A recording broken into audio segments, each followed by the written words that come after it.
for the reward money were crisscrossing the lake in their speedboats with nets and hooks, always trying to catch the poor little monster. Tahoe Tessie's life became a constant struggle to avoid Who, capture. me? One time she actually became trapped, but her friends, the crawfish, chewed up the nets with their claws and helped her escape. She was getting very tired of being chased by all these people. There was never any time to play anymore, enjoy a quiet meal of algae, or even to rest. She was telling the children of her troubles one morning when Kevin had an idea to help her. In his geography class, Kevin had heard of a faraway place called Scotland, where they had other deep lakes and really knew how to treat a monster. So the gang built a big, comfortable crate for Tessie and dragged it to the post office. Just as she was about to make a clean getaway, she heard a loud slap of the beaver's tail. An urgent call for help. That's the post office in Tennessee. Of course, a call for help from friends cannot be ignored. So they all went back to the beach, where the beavers told Tessie of a great disaster about to happen to all the people on the Truckee River. The dam had developed a big crack that the people couldn't see, and a violent storm was coming that night. Even though the men had been trying to catch Tessie, she knew that she just couldn't stand by. She was the only creature in the lake big and strong enough to save the people. She's a hero. She quickly swam to the rescue. Her escape would have to wait. She's a hero, guys. All through the night, the storm raged. Tahoe Tessie and her friends worked feverishly to fix the dam. And now we hunt the otters with the beavers. We kill all the beavers, yeah. Meanwhile, Kevin dragged Jim, the editor of the local newspaper, down to the dam in the rain and wind. Just as the weary Tessie was slapping the last bit of mud on the completed repair job, a bright light flashed in her eyes. Tahoe Tessie saves Lake Tahoe. Aww.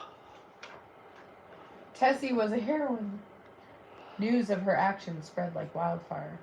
The monster hunt was called off, and a ceremony was held to honor her. A top government official gave her the key to the basin and proclaimed her the first citizen of Lake Tahoe. Kevin and Casey, bursting with pride for their big friend, were among those who gathered to congratulate her. Only one man was not happy for Tahoe Tessie. Oh my God, there's me. McMean. Foiled by this turn of events in his efforts to capture and exploit the little monster, he was determined to return one day when the excitement died down and carry out his dastardly plot. There's the guy with the fucking receding hairline. Looks just like me. But that's another story. And so, dear readers, peace and quiet returned to Tahoe Tessie's life, now that she was a friend to the people as well as all of the creatures of the lake. She could come and go as she pleased. After all those years, life was certainly becoming more interesting. You don't have to read that part.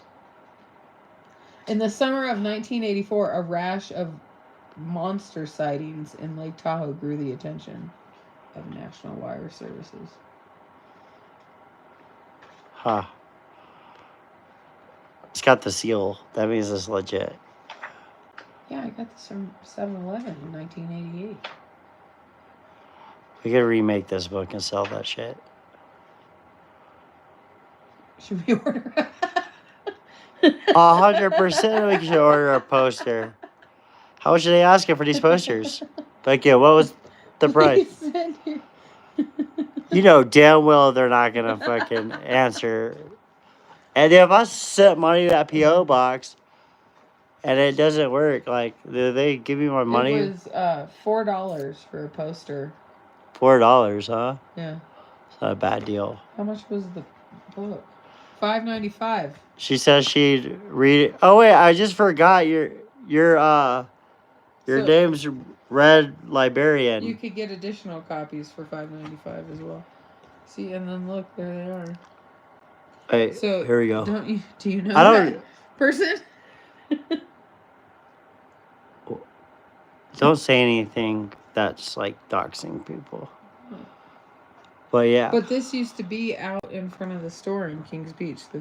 I remember that. No, I don't. You don't? No. Oh, there's part 2. We'll read that in another